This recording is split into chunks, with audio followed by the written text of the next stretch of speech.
Memasuki awal Desember 2023 serta menjelang perayaan Hari Besar Umat Kristen yaitu Natal dan Tahun Baru.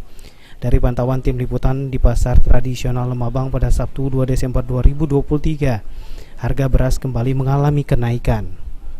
Sri, salah satu pedagang sembako Pasar Lemabang, mengatakan saat ini harga beras kembali mengalami kenaikan, di mana untuk beras premium 20 kg naik sebesar Rp5.000. Dari Rp275.000 saat ini naik menjadi Rp280.000 per 20 kg. Kenaikan harga beras salah satu disebabkan oleh mendekati perayaan Natal dan Tahun Baru yang sudah menjadi rutinitas di akhir tahun. Untuk harga beras saat ini seperti apa harganya? Harganya saat ini tambah tinggi, tambah naik harganya. Biasanya 270, ini naik lagi. Sekarang modal dari agen 275, naik 5.000 per kampilnya. Untuk harga jualnya sendiri, Bu deh? Harga jualnya sendiri sekarang 280.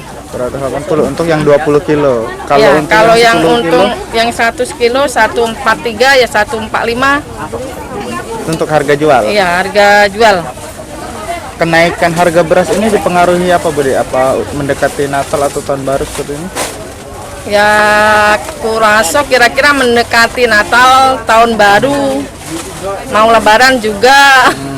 Jadi emang harga naik ini emang jadi rutinitas akhir tahun gitu ya? Iya, biasa kayak gitu. Dengan naiknya harga beras ini, warga berharap agar pemerintah segera mengatasi, karena kini ekonomi sedang sulit, terutama di akhir tahun kebutuhan pokok pasti akan terus naik.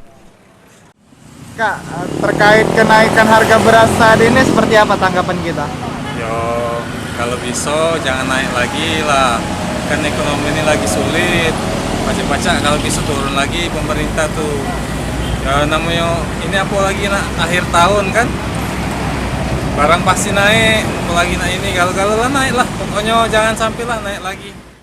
Sementara itu untuk harga sembako lainnya seperti telur ayam ras dan minyak goreng masih stabil, di mana untuk telur ayam berada di harga Rp25.000 per kilogram dan minyak goreng berada di harga Rp14.000 per liter. Eki Saputra, PAL TV.